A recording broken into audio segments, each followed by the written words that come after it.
우리 옆에 분들하고 한번 인사해 볼까요? 어떻게 인사하냐면요, 먼저 이렇게 인사했으면 좋겠습니다. 새해 복 많이 받으세요. 새해 복 많이 받으세요. 또 한 번 더 인사했으면 좋겠습니다. 믿음의 사람이 되시길 기도합니다. 믿음의 사람이 되시길 기도합니다. 오늘 우리 방주교회의 첫 예배, 설립 예배를 허락하신 하나님께 감사를 드립니다. 그리고 설립 예배를 위해서 함께 해주신 우리 수많은 우리 믿음의 가족들에게도 감사를 드립니다.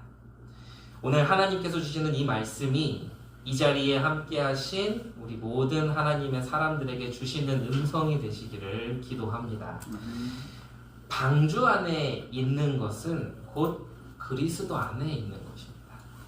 하나님께서는 우리 모두가 그리스도 안에서 행복을 경험하고 또 하나님의 계획과 인도하심을 알게 되고 또 모든 것을 준비하시고 보호하시는 하나님의 그 크신 사랑을 하나님께서는 우리가 알기를 원하십니다.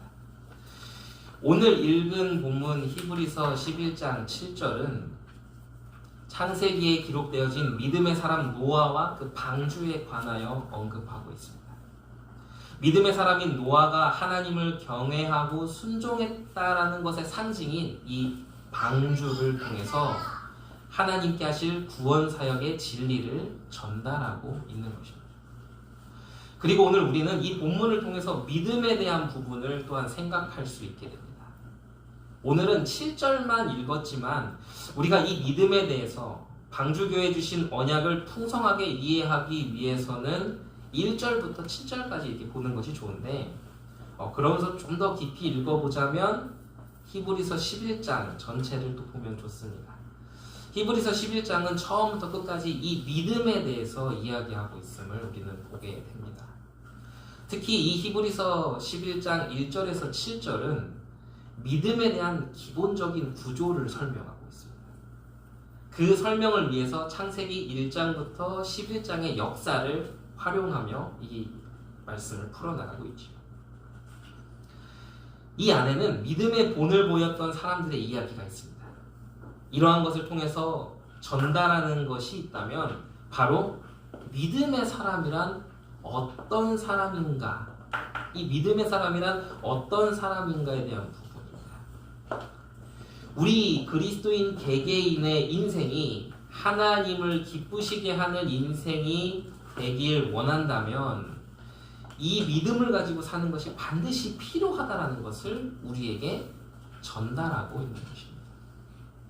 이 믿음이라는 것은 하나님의 은혜가 있어야만 건강한 믿음을 소유할 수 있습니다. 만약 하나님께로부터 주어진 믿음이 아니라면 건강한 믿음과 내 욕심을 위해서 출발하는 그런 내 욕심을 위해 출발하고 내달리는 틀린 신앙은 하나님의 은혜가 아니면 구분이 잘 안 될 때가 참 많습니다. 우리는 신앙생활 잘한다는 사람을 이렇게 표현합니다. 저 사람 믿음이 참 좋아. 이렇게 표현을 하죠. 그리고 신앙생활 하지 않는 사람들도 열심히 교회 생활하는 사람을 보고 저 사람 참 믿음이 좋다라고 표현을 합니다. 그렇다면 우리는 여기서 한 가지 질문이 생길 수 있습니다. 이 믿음이 좋다라는 것은 뭘 보고 기준을 잡아서 하는 것일까? 우리는 그 질문을 할 수 있게 되겠지요. 믿음이 좋다는 것에 대한 기준, 이것을 가장 먼저 확인해야 되고 또 성경을 통해서 믿음을 바르게 정리하고 쌓아나가야 건강한 신앙생활을 지속할 수 있게 됩니다. 이 믿음이라고 하는 것은 좀 몇 가지로 좀 분류를 할 수 있습니다. 맹신이 있고요. 또 광신이 있고요. 맹신, 광신, 또 자기 확신이라는 게 있습니다. 그리고 또 참 믿음이라는 게 있죠. 맹신이 무엇입니까? 그냥 덮어놓고 믿는 것입니다. 덮어놓고 믿어요. 맹목적으로 믿는다고 표현을 하기도 합니다. 이 맹목적으로 믿는 것과 내가 하나님의 모든 뜻과 계획을 다 알 수는 없지만 그래도 믿음으로 나아갑니다 라고 하는 것은 좀 다른 얘기입니다. 가령 이런 거죠. 무조건 예스맨이 있어요. 그냥 무조건 예스맨이 있어요. 그냥 뭐만 하면 아멘 아멘 이러시는 분들이 있습니다. 물론 너그러운 마음을 가지신 분일 수도 있겠지만 맹신이란 분별력이 부족한 믿음이라고 좀 할 수가 있습니다. 상황과 때와 시간표, 내 상태 이런 것은 전혀 고려하지 않고 주변을 전혀 살피지 않고 그냥 내달리는 것이 바로 맹신입니다. 그럼 광신은 무엇입니까? 말 그대로 미친 듯이 믿는 사람입니다. 미친 듯이 믿는 사람. 제가 이제 알고 있는 한 지인이신데 목사님이 되셨나 모르겠는데 그 사모님이 자기 남편을 뭐라고 저장을 하냐면 미치광이라고 저장을 해놨어요. 그래서 참 제대로 본 건가 그런 생각이 들 때가 있는데 광신. 이 광신은요 주로 믿음의 시작점이 나를 위한 유익에서 출발합니다. 나를 위해서 미친 듯이 믿는 것입니다. 내 문제 해결해달라고. 내 어려움 해결받게 해달라고. 지금 이렇게 막 빠져 있으면 그때만큼은 고통을 잊을 수 있으니까 거기에 계속해서 빠져 들어가는 것입니다. 이 맹신과 광신 모두에게 포함된 것이 있다면 바로 내 소견에 옳은 대로 믿는다는 것입니다. 내 유익과 내 필요한 것을 위해서 합리화하고 주변의 소리에 귀를 닫고 그냥 믿는 것. 이게 맹신, 광신이죠. 그리고 그 안에는 자기 확신이라는 게 표현이 들어가 있습니다. 자기 확신. 그냥 자기가 믿고 싶은 걸로 그냥 내달리는 거죠. 성경은 우리에게 믿음을 설명할 때 이렇게 설명하지 않습니다. 그렇다면 성경이 이야기하는 믿음은 무엇입니까? 11장 1절에 기록되어 있습니다. 그게 믿음의 정의입니다. 믿음은 바라는 것들의 실상이요 보이지 않는 것들의 증거니. 믿음이 무엇입니까? 믿음은 하나님께서 약속하신 상급이 내게 실현되는 것을 바라는 것. 거기에서 한 걸음 더 나아가요. 다시요. 믿음은 내가 실현되는 것을, 그러니까 하나님이 약속하신 상급이 내게 실현되는 것을 바라는 것. 거기서 한 걸음 더 나아가서 하나님의 존재 자체가 믿어지는 그 은혜로까지 나아가야 됩니다. 그게 믿음이에요. 그 하나님께서 모든 것을 계획하시고 이끌어 가신다는 것을 믿는 것까지 나아가는 게 믿음입니다. 그리고 하나님의 일하심에는 동기와 야망과 변질됨이 없이 늘 깨끗하고 순결하며 변함없는 것으로 영원히 역사하신다는 그것을 믿는 것이 믿음입니다. 그래서 우리는 이거를 짧게 표현하죠. 하나님을 향한 그 신실한 믿음이 회복되게 해달라. 하나님을 향한 온전한 믿음이 회복되게 해달라. 그 표현은 바로 이것을 이야기하는 것입니다. 우리는 거기까지 나아가야겠죠. 그래서 참 그리스도인의 믿음에는 균형이 있습니다. 균형이 있어요. 밸런스가 있습니다. 믿음은 지식만 있지 않습니다. 그렇다고 지식이 없어서도 안 되지만 우리의 믿음은 탁상공론이 아닙니다. 철학적 지식을 소유한 것처럼 그것에 대한 강한 신념을 가지고 막 세상과 어우러지지 못하는 삶을 사는 사람이 믿음의 사람이 아닙니다. 믿음은 무엇입니까? 믿음은 삶의 방식을 통해 나타나는 게 믿음입니다. 믿음은 그리스도인이 어떻게 살아가느냐, 여기서 바르게 믿음이 드러납니다. 그리스도인이 하나님의 말씀인 이 성경을 가지고 어떻게 삶을 살아가는가. 그리스도인이 이 세상을 살아가면서 하나님을 믿지 않는, 하나님을 모르는 자들과 함께 살아갈 때 그들에게 어떻게 하나님의 일하심과 하나님의 사랑과 복음의 능력을 드러내고 있는가. 이것이 우리의 믿음의 방식이고 우리의 믿음이 드러나는 것입니다. 하나님께서 방주교회에 주신 말씀이 바로 이것입니다. 하나님의 말씀을 안다고, 복음을 안다고 하면서 믿는 이들과 교회들을 저울질하고 평가하는 그런 틀린 모습을 보이지 말고 하나님의 말씀을, 내 말씀을 내가 기록한 그대로 이해하고 받아들이면서 세상을 하나님 나라의 비밀로 이롭게 만드는 소금과 같은 역할을 감당해라. 하나님의 말씀이 전달되어지지 않아서 어두워져 있는 세상에다가 예수 그리스도의 빛을 비추는 자. 그런데 그것을 말로만 하지 말고 말씀이신 하나님께서 이 땅에 육신을 입고 내려와서 그들과 함께 하셨던 것처럼 너희도 하나님의 말씀을 가지고 내 주변에 있는, 네 주변에 있는 이웃, 네 주변에 있는 소중한 가족들을 끌어안을 수 있는 그런 사람이다. 그들과 함께 울어줄 수 있는 교회. 그들과 함께 웃어줄 수 있는 교회. 그들의 아픔에 공감하며 위로가 되고 그들이 그늘이 되어줄 수 있는, 그들에게 그늘이 되어줄 수 있는 교회가 되라. 그런 믿음의 사람이 되라. 이것을 말씀하시는 것입니다. 하나님의 은혜와 하나님의 계획 가운데서 세움받게 된 우리 방주교회는 그런 교회가 되도록 가장 먼저 제가 가장 많이 기도해야겠지만 또 많이 함께 기도해 주시기를 부탁드립니다. 그래서 우리에게 방주라는 언약을 주셨습니다. 7절에 보면 이렇게 기록되어 있습니다. 믿음으로 노아는 아직 보이지 않는 일에 경고하심을 받아 경외함으로 방주를 준비하여. 이것이 오늘과 미래를 살아가야 되는 우리에게 주시는 사인입니다. 그 사인이 무엇입니까? 위기가 가득한 이 시대에 말씀을 통해서 기록되어진 끝의 모습들이 드러나고 있는 이 시대에 기도의 야성이 사라진 시대, 예배의 감격과 힘이 약화되고 있는 시대에 하나님의 말씀을 사모하며 모이는 모임들이 사라지고 있는 이 시대에 하나님께서는 우리가 그리스도 안에 있는 자들이 되기를 원하시는 것입니다. 하나님께서는 우리가 예배하는 교회가 되기를 원하시는 것입니다. 하나님을 찬양하는 교회가 되기를 원하십니다. 말씀에서 시작된 눈물의 기도가 차곡차곡 쌓여나가는 그런 교회가 되기를 하나님은 원하시는 것입니다. 아멘.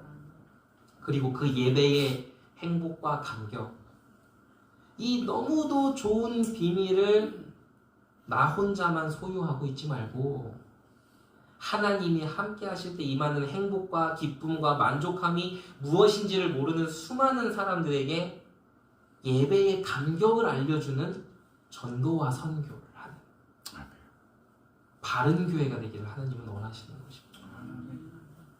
그냥 전도 선교가 아닙니다. 하나님의 사랑을 알고 하나님께 예배하는 예배자의 행복을 회복할 수 있도록 하는 것이 전도와 선교인 것입니다. 이것이 교회의 역할입니다. 이것이 우리가 받아야 될 응답입니다. 이것이 교회에서 사람들에게 전달되어져야 되는 그 참 바라는 것이옵니다. 교회를 통해 전달되어야 되는 복은 바로 이런 복입니다. 교회가 하나님의 상급과 하나님의 복을 잘못 전달하며 많은 성도님들을 고생길로 내몰아버리는 실수를 범할 수도 있습니다. 하나님께서 우리에게 약속하신 복, 물질의 축복을 이야기할 때도 그것은 부자 되세요가 아닙니다. 그걸 이야기하고 있지 않아요. 성공신화를 이루세요, 이것도 아닙니다. 무병장수하세요, 이런 것도 아닙니다. 하나님의 사람들이 말씀과 예배와 교회에서 함께 신앙생활하며 알아가야 되는 것은 바로 하나님 나라의 비밀이라는 것입니다. 영원히 흔들리지 않는 하나님 나라. 이것이 우리에게 복 중의 복인 것입니다. 우리가 이 복음의 진리를 깨달아가는 것이 복 중의 복인 것입니다. 이것을 위해 쓰임받는 것이 복 중의 복인 것입니다. 아멘. 성경에서 말씀하시는 참된 복, 참된 행복을 전달해야 되는 교회가 되기를 하나님께서는 원하시는 것입니다. 계속해서 보겠습니다. 노아는 경외함으로 방주를 준비하여 그 집을 구원하였습니다. 그리스도인은 하나님의 말씀이 임하면 그에 맞는 중심을 보여야 합니다. 오늘 노아를 보면 어떻게 해야 하는가를 알 수 있게 됩니다. 어떻게 해야 됩니까? 하나님을 경외하고 하나님께 순종하는 것입니다. 그게 하나님의 사람이 보여야 할 모습입니다. 경외하다. 경외하다가 무엇입니까? 경외함은 경건한 두려움이라는 뜻입니다. 경건한 두려움. 그리스도인이 하나님을 경외한다는 말은 하나님을 향한 경건한 두려움을 가지고 각자의 삶에서 하나님의 주권과 하나님의 신실함을 온전히 인정하는 모습을 보이는 거예요. 이것이 하나님을 경외한다는 표현이에요. 그리고 그 경외하고 있는 중심은 순종하는 것으로 표현이 되는 것입니다. 노아는 그 순종을 방주를 만드는 것으로 보인 것입니다. 참된 믿음은 무엇입니까? 참된 믿음은 하나님을 마음 깊이 인식하는 것과 그 말씀에 대해 겸손히 순종하고 말씀으로 나를 다듬어가는 것으로 표현이 되는 것입니다. 그게 참된 믿음입니다. 참된 믿음은 하나님을 마음 깊이 인식하는 것. 그 말씀에 대해 겸손히 순종하고 그 말씀으로 나를 다듬어가는 것. 이게 우리의 참된 믿음의 표현이 되어 있습니다. 하나님께서는 그 경외함과 순종함을 보이는 백성들에게 하나님께서 약속해 두시고 준비해 두신 구원의 은혜를 주시는 것입니다. 나더러 주여 주여 하는 자마다 하나님 나라에 들어갈 자가 아니라고 성경은 이야기하고 있지요. 하나님께서는 그 경외함과 순종함을 보이는 백성들에게 구원의 은혜를 주시는 것입니다. 그리고 그렇게 준비된 구원의 은혜는 믿음을 가지고 삶을 살아가는 백성들에게 실현되는 은혜인 것입니다. 믿음을 가지고 삶을 살아가는 백성들에게 실제적으로 실현되는 은혜. 그게 바로 구원이라는 은혜인 것입니다. 하나님께서 광주교회를 통해 하시고자 하는 일은 바로 이것입니다. 하나님의 말씀을 가까이 대하고 하나님의 말씀이 내게 임했을 때, 내게 부딪혀 왔을 때 하나님을 향한 경건한 마음과 존경하는 마음과 떨리는 마음을 가지고 삶을 살아나가는 것. 그러한 사람으로 모든 성도 또 우리 다음 세대를 키워나가는 것. 우리 후대들이 이러한 복음의 진리를 잘 전달받고 성장해서 세상 가운데서 어떤 유혹과 어려움이 와도 흔들리지 않는 세상이 감당하지 못할 사람으로 키우는 교회가 되기를 하나님은 원하시는 것입니다. 그렇게 노아는 하나님의 말씀에 순종했습니다. 그리고 노아는 끝에 보면 뭐라고 기록되어 있습니까? 믿음에 따른 의의 상속자가 되었습니다. 무엇을 상속받은 것입니까? 무엇을 상속받았을까요? 영원한 구원을 상속받은 것입니다. 영원한 구원. 그걸 상속받은 것입니다. 장차 다가올 홍수라는 하나님의 경고의 말씀을 듣고 노아는 자기의 집을 위해서 방주를 지었습니다. 그리고 그로 인해 영원한 구원이라는 최고의 축복을 상속받았습니다. 그리고 노아의 믿음과 순종으로 보여진 실체인 방주. 이것은 무엇을 의미합니까? 바로 예수 그리스도의 구원을 상징하는 것입니다. 노아가 자기 집의 구원을 위해 방주를 지었던 것처럼 예수 그리스도께서도 하나님의 백성의 구원을 위해 순종하시고 십자가를 지심으로 하나님께 나아갈 수 있는 방법을 마련하신 것입니다.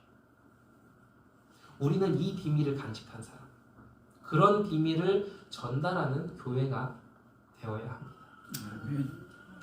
오늘 성경을 쭉 읽어보시면 노아 외에도 여러 성경의 인물들이 나옵니다. 그들 앞에 계속해서 붙는 표현이 있습니다. 바로 믿음으로라는 표현. 히브리서 10장 38절과 하박국 2장 4절에 이렇게 기록되어 있습니다. 나의 의는 믿음으로 말미암아 살리라. 여기 함께 하시는 모든 하나님의 사람들이 이 은혜의 증인들이 되시기를 기도합니다. 아멘. 믿음의 사람. 이것이 오늘 말씀을 듣는 모든 분들과 방주교회 그리고 모든 성도님들의 출발점이 되길 기도합니다. 그러한 순종의 삶이 하나님을 기쁘시게 하는 열쇠 중에 열쇠인 것입니다. 그게 우리의 방법입니다. 하나님께 순종하는 것. 믿음으로 나아가는 것, 하나님을 의지하는 것, 하나님 말씀에서 모든 것을 하고 기도로 하는 것, 이것이 열쇠 중에 열쇠임을 믿습니다. 할렐루야. 아멘. 하나님께로부터 오는 참된 믿음, 성경을 통해서 바르게 전달되어진 믿음으로 말미암아 나와 내 소중한 사람들을 살리는 교회예요. 그런 사람, 이 세상을 살아가면서 찾아오는 고난이나 죽을 것 같이 힘든 상황에 직면하더라도 믿음으로 자신의 삶을 살아나가는 하나님의 사람, 하나님께서 주시는 믿음으로 하나님과 함께 걸어감으로 모든 어려움과 위기를 넘어서는 사람, 그 믿음으로 말미암아 개개인의 신앙이 성장하고 성숙해져서 하나님의 말씀대로 살아간다면 장차 다가올 심판도 두려워할 필요가 없다는 것을 증명하는 하나님의 사람, 처음부터 끝까지 하나님의 약속을 마음에 담고 하나님의 약속을 의지하며 내 능력과 내 수준과 경험을 의지하는 사람이 아닌 하나님의 능력만을 의지하는 아멘. 순종의 사람들이 되시기를, 그러한 복된 인생을 양육해 나가고 키워나가는 우리 방주교회가 되기를 예수 그리스도의 이름으로 축원합니다. 아멘. 기도하겠습니다. 하나님 감사드립니다. 우리의 모든 시작, 과정, 마무리가 하나님의 절대 주권 안에 있음을 고백합니다. 처음부터 끝까지 성령 인도받고 하나님께 무릎 꿇는 교회가 되게 하여 주시옵소서. 아멘. 이 복음의 사랑을 가지고 변질되지 않는 충성된 종의 역할을 감당하는 교회 될 수 있도록 인도하여 주시옵소서. 방주교회를 통하여 예수 그리스도의 복음을 듣고 살아나야 될 사람들이 살아나는 그 역할을 감당하는, 하나님의 마음을 시원케 하는 참된 교회 역할을 감당하는 그런 교회, 또 그런 주의 종, 또 그런 우리 모든 성도님들 될 수 있도록 축복하여 주시옵소서. 아멘. 함께한 우리 모든 하나님의 자녀들이 동일한 응답 받을 수 있도록 인도하여 주시옵소서. 아멘. 살아계신 예수 그리스도 이름으로 기도합니다. 아멘.